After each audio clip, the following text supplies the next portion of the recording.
जय हिंद। मैं अर्जुन आपका स्वागत करता हूं अपने इस यूट्यूब चैनल एजुकेशन प्लेनेट में। जैसा कि आपने थंबनेल पर देखा होगा कि आज क्लास में क्या डिस्कस करेंगे, प्रस्तावना, मूल अधिकार और संवैधानिक स्रोत। ठीक ना। तो ये तीन टॉपिक आज क्लास में डिस्कस करेंगे और यह क्या है, लास्ट वीडियो रहेगा। क्वालिटी आपका कंप्लीट हो जाएगा। 2 वीडियो पहले अपलोड कर दिया गया है, ये तीसरा वीडियो है। ठीक ना। ये थ्योरी वाली क्लास है। तो चलिए शुरू करते हैं। प्रस्तावना। ठीक, तो प्रस्तावना को इंग्लिश में बोलेंगे प्रियम्बल। ठीक ना। अब क्या है, भारतीय संविधान की प्रस्तावना संविधान का क्या है, मुख्य उद्देश्य, आदर्श और दर्शन बताती है। प्रस्तावना क्या करती है, संविधान का मुख्य उद्देश्य, आदर्श और दर्शन बताती है। इसे संविधान की आत्मा कहा जाता है। ठीक ना, ध्यान दीजिएगा। प्रस्तावना को संविधान की आत्मा कहा जाता है। यह प्रश्न वन लीनियर टाइप में पूछता है अक्सर। यह संविधान के मूल सिद्धांतों को दर्शाती है। संविधान के जो मूल सिद्धांत है उसको दर्शाती है और यह बताती है कि भारत कैसा राष्ट्र होगा। ठीक ना। ये हो गया प्रस्तावना का बेसिक चीजें। प्रस्तावना को आत्मा भी कहते हैं और यह मुख्य उद्देश्य क्या है इसका, आदर्श दर्शन। ठीक ना। संविधान का मुख्य उद्देश्य, आदर्श दर्शन बताना। ठीक। अब भारतीय संविधान का प्रस्तावना हिंदी में देखते हैं।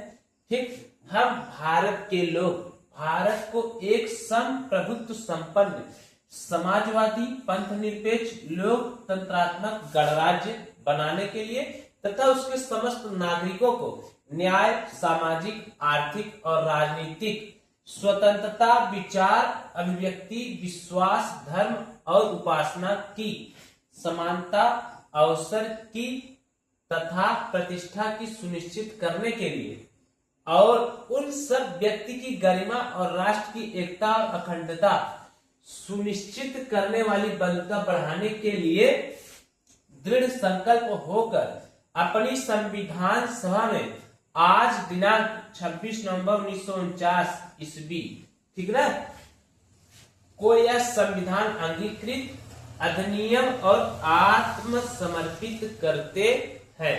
यह प्रस्तावना का पाठ है। ठीक ना, इतना। और इसको क्या है, 2-3 बार आप पढ़ लीजिएगा क्योंकि कभी कभी पूछता है कि प्रस्तावना में यह शामिल है या नहीं, ऐसे पूछता है। और यदि यह नहीं मालूम रहेगा ना, आप प्रश्न से प्रैक्टिस किए रहेंगे, प्रश्न से रट्टा मार लेंगे, लेकिन जैसे ही उसमें कुछ नया शब्द इंक्लूड कर दिया आप गलत कर देंगे। इसलिए थ्योरी आपको पढ़ना बहुत जरूरी हो जाता है। चलिए आगे चलते हैं। आगे क्या है, प्रस्तावना के प्रमुख तत्व। ठीक ना। अब जो हमने पीछे पढ़ा उस तत्व को यहाँ पर निकाल के स्पष्ट बताया गया। हम भारत के लोग, ठीक ना, इसका मतलब सत्ता का स्रोत जनता है। ठीक ना, सत्ता का स्रोत जनता है, यानी सबसे बड़ी शक्ति किसमें है, जनता में है। जनता चाहे सत्ता पलट सकती है, सत्ता को वापस ला सकती है, यानी सरकार जो बनाती है किसके अंदर में है, जनता के। दूसरा है संपूर्ण प्रभुत्व संपन्न। ठीक ना, भारत किसी अन्य देश पर निर्भर नहीं है। इसका अर्थ क्या है, भारत किसी अन्य देश पर निर्भर नहीं है। अगला है समाजवादी। ठीक ना, समाजवादी आर्थिक समानता और सामाजिक न्याय का लक्ष्य। समाजवादी का अर्थ क्या है, आर्थिक समानता और सामाजिक न्याय का लक्ष्य। अगला है पंथ निरपेक्ष।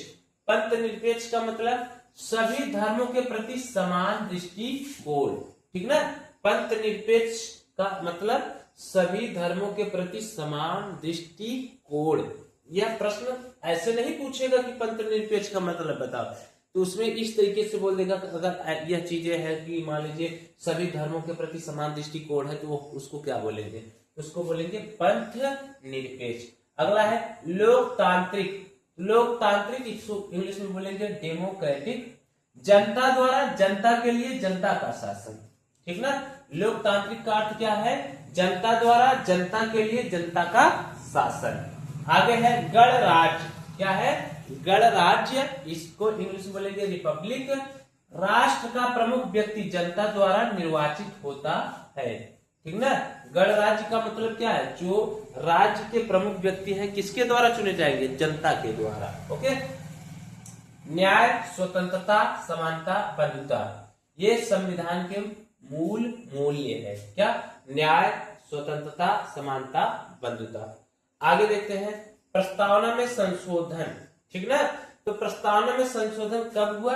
1976 ईस्वी में 42वां संविधान संशोधन के द्वारा इसमें 3 शब्द जोड़े गए। इसमें 3 शब्द जोड़े गए, ध्यान दीजिएगा।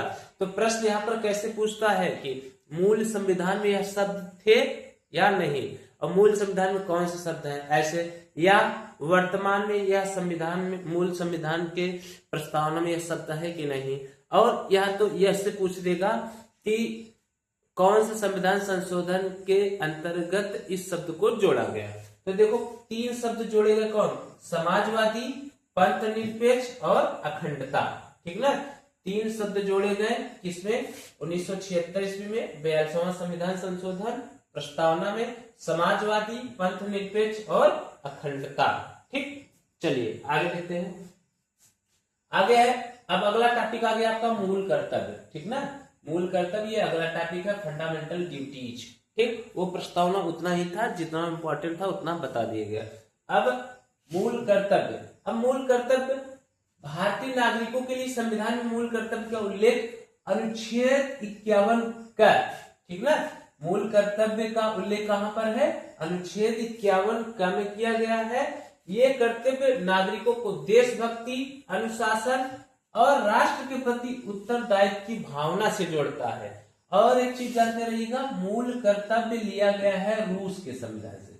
कहां से लिया गया है? रूस के संविधान से।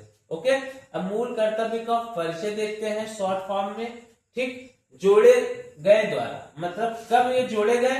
42वां संविधान संशोधन 1976 में मूल कर्तव्य जोड़ा गया। ठीक, भाग 4 और अनुच्छेद 51A। मूल कर्तव्य प्रारंभ में 10, बाद में 11वां कर्तव्य जोड़ा गया। ठीक ना? प्रारंभ में 10 थे और बाद में 11वां कर्तव्य जोड़ा गया। और 11वां कर्तव्य क्या है? 86वें संविधान संशोधन 2002 द्वारा जोड़ा गया, जिसमें 6 से 14 वर्ष के बच्चों को शिक्षा नागरिक का कर्तव्य बनाया गया। ठीक ना? यानी जो 11वां कर्तव्य जोड़ा गया, क्या जोड़ा गया? 2002 में। ठीक, 86वां संविधान संशोधन, 86 नंबर संविधान संशोधन 2002 में क्या जोड़ा गया? 6 से 14 वर्ष के बच्चों को निःशुल्क शिक्षा। ओके, चलिए आगे चलते हैं। तो देखिए संविधान में दिए गए 11 मूल कर्तव्य कौन कौन से हैं उसको देखिए। बस इसको रटना नहीं है, बस 1-2 बार ऐसे पढ़ लीजिएगा, दिमाग में बैठ जाएगा। ठीक ना? रटना नहीं कि ऐसे आप पूरा रट लें, ऐसा नहीं कि यही से पूरा पूछेगा, नहीं, बस शब्द पूछेंगे उसमें घुमाने फिराने के लिए। पहला क्या है? संविधान का पालन करना और उसके आदर्शों, संस्थाओं, राष्ट्रध्वज और राष्ट्रगान का आदर करना। ठीक ना? क्या? संविधान का पालन करना, उसके आदर्शों, संस्थाओं, राष्ट्रध्वज और राष्ट्रगान का आदर करना। दूसरा है स्वतंत्रता संग्राम के आदर्शों का पालन करना। तीसरा है भारत की संप्रभुता, एकता और अखंडता की रक्षा करना। चौथा है देश की रक्षा करना और आवश्यकता पड़ने पर राष्ट्रीय सेवा देना। ठीक, पांचवा भारत के सभी लोगों में सद्भाव और समान भाईचारे का भावना रखना। छठवा हमारी मिश्रित संस्कृति। मिश्रित संस्कृति मतलब समझ रहे हैं, जैसे हम लोग हिंदू, मुस्लिम, सिख, ईसाई सभी लोग है ना, तो क्या है, सबका अलग अलग कल्चर है, वही बोल रहा है कि समृद्ध विरासत को संरक्षित करना। ऐसा नहीं है कि आप केवल अपने के लिए ही क्या है वीर बने और दूसरे के लिए क्षीर बने, ये गलत बात है। ठीक ना? आप अपना भी सम्मान से बचाइए, दूसरे का भी। अगर आप उनका बढ़ावा नहीं दे सकते तो नुकसान भी ना करिए। ठीक, इसका मतलब यही है। अगला 7वां प्राकृतिक पर्यावरण यानी वन, झील, नदी और वन्य जीव की रक्षा करना, ये हम लोगों का मूल कर्तव्य है। 8वां वैज्ञानिक दृष्टिकोण, मानवता और सुधार की भावना विकसित करना। वैज्ञानिक दृष्टिकोण, मानवता और सुधार की भावना विकसित करना। ठीक, ये आपका मूल कर्तव्य है। 9वां है सार्वजनिक संपत्ति की रक्षा करना और हिंसा से दूर रहना। सार्वजनिक संपत्ति मतलब जैसे जो सरकारी संपत्ति है उसका क्या करना है? रक्षा करना है और हिंसा से दूर रहना है, लड़ाई झगड़े से। 10वां है व्यक्तिगत और सामूहिक कार्यों के सभी क्षेत्रों की उत्कृष्ट की भावना बढ़ाना। ग्रामा मोस्ट इंपोर्टेंट है, यही ग्रामा अक्सर पूछता है, इसको याद ही कर लीजिएगा। 2002 में जोड़ा गया अपने 6 से 14 वर्ष के बच्चों को शिक्षा दिलाना, यानी 6 से 14 वर्ष के बच्चों को फ्री शिक्षा दिलाना, ये ग्रामा मूल कर्तव्य है। आगे चलते हैं। देखिए महत्व क्या है मूल कर्तव्य का, ठीक ना। मूल कर्तव्य का ये 2 कलर क्यों चल रहा है भाई, यहां से अच्छा यह बात है मूल कर्तव्य, ठीक ना। अब मूल कर्तव्य के महत्व क्या है, नागरिकों में देशभक्ति और जिम्मेदारी की भावना जागृत करता है। दूसरा, नागरिकों को संविधान और राष्ट्र के प्रति निष्ठा सिखाता है। यह जो मूल कर्तव्य है देशभक्ति और जिम्मेदारी की भावना उत्पन्न कराता है, संविधान और राष्ट्र के प्रति निष्ठावान बनाता है। तीसरा है अधिकारों और कर्तव्य के संतुलन की भावना को मजबूत करता है, ठीक है। ये मूल कर्तव्य का महत्व था। आगे चलते हैं। आगे है भारतीय संविधान का निर्माण। अब ये अगला टॉपिक आ गया, ठीक ना, वो मूल कर्तव्य खत्म। अब अगला टॉपिक क्या है, भारतीय संविधान का निर्माण, ठीक। अब इसमें देखते हैं। भारतीय संविधान का निर्माण एक लंबी विचारपूर्ण और ऐतिहासिक प्रक्रिया के माध्यम से हुआ है। ये तो आपको पता ही है कि लंबा समय चला था। यह संविधान भारत के लोकतांत्रिक भविष्य की नींव है, ठीक ना। यह जो संविधान है भारत के लोकतांत्रिक भविष्य की क्या है, नींव है, ठीक ना। क्या संविधान निर्माण, संविधान निर्माण की प्रमुख तिथियां, ठीक, इसको देखते हैं इसमें क्या क्या चीजें शामिल थे। और यही से प्रश्न अक्सर पूछते हैं जिसे बोलते हैं क्रोनोलॉजिकल प्रश्न पूछते हैं, यानी डेट दे दिए कि ये कब हुआ था, ये कब हुआ था। ओके, देखो कैबिनेट मिशन योजना, कैबिनेट मिशन योजना 1946 में भारत में संविधान सभा बनाने की योजना प्रस्तुत की, ठीक। ये जो कैबिनेट मिशन योजना है 1946 ईस्वी में भारत में संविधान सभा बनाने की योजना प्रस्तुत की, यानी ये बात विचार की योजना बताई कि संविधान बनना चाहिए, ठीक। अगला है संविधान सभा का गठन। संविधान सभा का गठन हुआ था आपका 9 दिसंबर 1946 को, ठीक ना, 9 दिसंबर 1946 को। और पहली बैठक ही 9 दिसंबर 1946 को हुआ था। और अस्थायी सदस्य, अस्थायी अध्यक्ष कौन थे, डॉक्टर सच्चिदानंद सिन्हा। ये इंपॉर्टेंट ज्यादा है, ठीक ना, ठीक। अस्थायी सदस्य कौन थे, डॉक्टर सच्चिदानंद सिन्हा, ठीक। अस्थायी अध्यक्ष थे डॉक्टर राजेंद्र प्रसाद। अस्थायी सदस्य कौन थे, अध्यक्ष कौन थे, डॉक्टर सच्चिदानंद सिन्हा। और अस्थायी अध्यक्ष कौन थे, डॉक्टर राजेंद्र प्रसाद, ठीक। अगला है संविधान निर्माण की शुरुआत कब हुई थी, 1947 में, ठीक।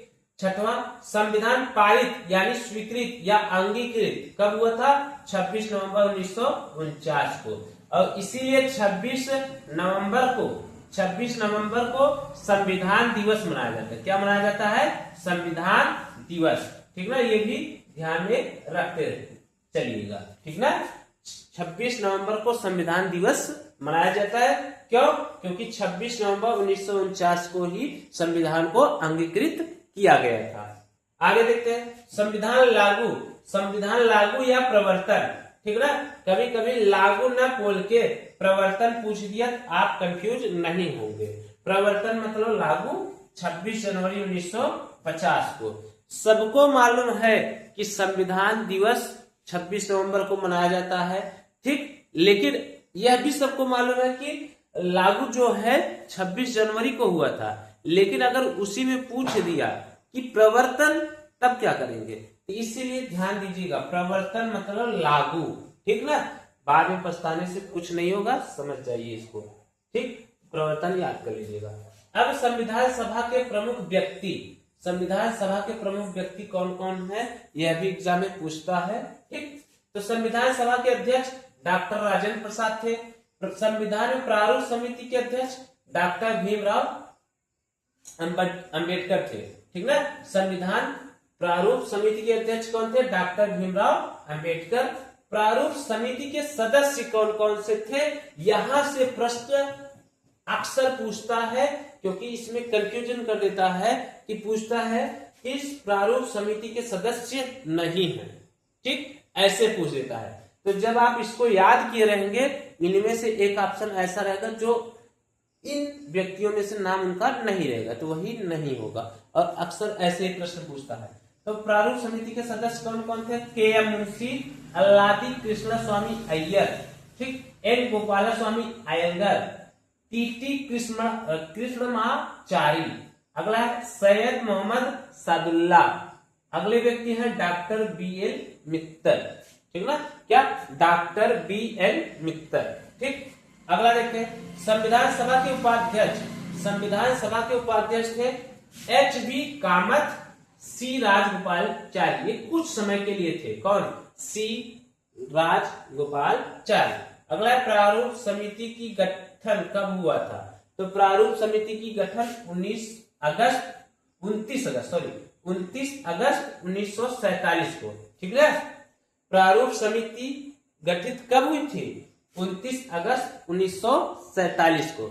1947 तो सभी जानते हैं, और कभी कभी डेट देगा, 19 अगस्त दे देगा, 29 अगस्त दे देगा, 29 सितंबर देगा, 19 सितंबर दे देगा, हो गए कंफ्यूज।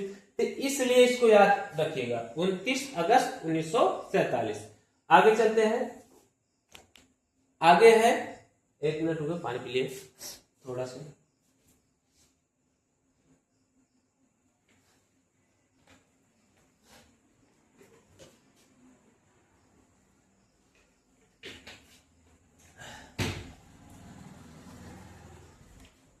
इस समय थोड़ा तबीयत डाउन चल रहा है ना, इसलिए थोड़ा से आवाज बदला बदला लग रहा होगा, तो फिर भी देखिए।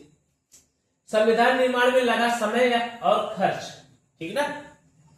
खर्च तो बहुत कम पूछता है, लेकिन लगा समय अक्सर पूछ देता है। समय लगभग 2 वर्ष 11 महीने 18 दिन, ठीक। बैठक, कुल बैठक 11 सत्र, 165 दिन की बैठक हुई थी, ये पूछता है, ये दोनों, ठीक ना। और खर्च 64 लाख रुपए, ये बहुत कम पूछता है, ठीक ना। आगे देखते हैं संविधान के स्रोत, ठीक ना। अभी अगला टॉपिक आ गया, ठीक ना, ध्यान दीजिएगा। संविधान के स्रोत यानी जो संविधान में जो जो चीजें कहां कहां से ली गई उसके बारे में। भारतीय संविधान ने कई देशों के संविधान से प्रेरणा ली है, ये आपको पहले से ही मालूम होगा यदि पॉलिटिक्स थोड़ा बहुत पढ़े होंगे तो, ठीक। पहला है ब्रिटेन। ब्रिटेन से संसदीय प्रणाली ली है। ब्रिटेन से क्या ली है? संसदीय प्रणाली। दूसरा है अमेरिका। अमेरिका से लिया है मौलिक अधिकार, ठीक, और न्यायिक पुनर्विलोकन, ठीक ना। क्या? मौलिक अधिकार, न्यायिक पुनर्विलोकन कहां से लिया गया है? अमेरिका से। अगला है कनाडा। कनाडा से लिया गया है संघीय ढांचा। कनाडा से क्या लिए हैं? संघीय ढांचा। अगला है आयरलैंड। आयरलैंड से लिए हैं नीति निर्देशक तत्व, जिसको शॉर्ट में बोलते हैं डीपीएसपी, ठीक ना। क्या बोलते हैं? डीपीएसपी। अगला है फ्रांस। क्या है? फ्रांस। फ्रांस से क्या लिया है? स्वतंत्रता, समानता, बंधुता के सिद्धांत। क्या? स्वतंत्रता, समानता, बंधुता के सिद्धांत, ठीक। चलिए आगे पेज पर चलते हैं। इसका मुख्य उद्देश्य लोकतंत्र की स्थापना, नागरिकों के अधिकार, ये कुछ दूसरा पीडीएफ आ गया पीछे का, ठीक ना। भारतीय संविधान के स्रोत, ये तो ये हो गया, ठीक ना। ब्रिटेन हो गया, अमेरिका हो गया और कनाडा भी हो गया ना। आगे देखते हैं। हाँ, अब देखो आयरलैंड अभी पढ़िए, नीति निर्देशक तत्व, ठीक ना। और राष्ट्रपति का निर्वाचन तरीका, राज्यसभा में नामांकित सदस्य आयरलैंड से लिए गए हैं। क्या?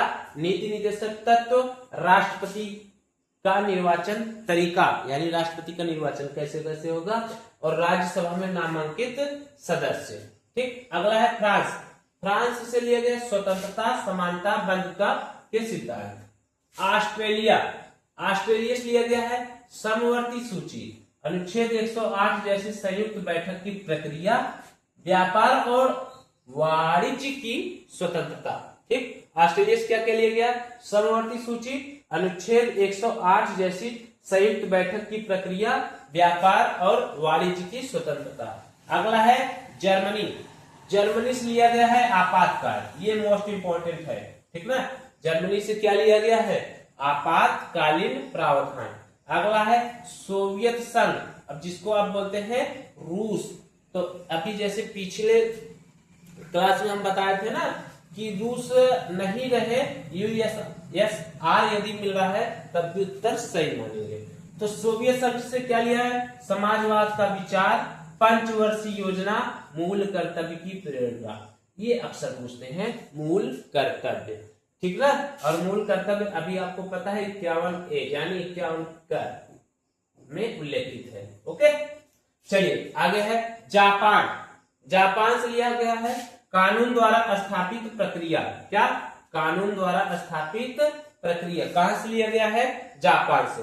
दक्षिण अफ्रीका, दक्षिण अफ्रीका से लिया गया है राज्यसभा के सदस्यों का अप्रत्यक्ष चुनाव और संविधान संशोधन की प्रक्रिया।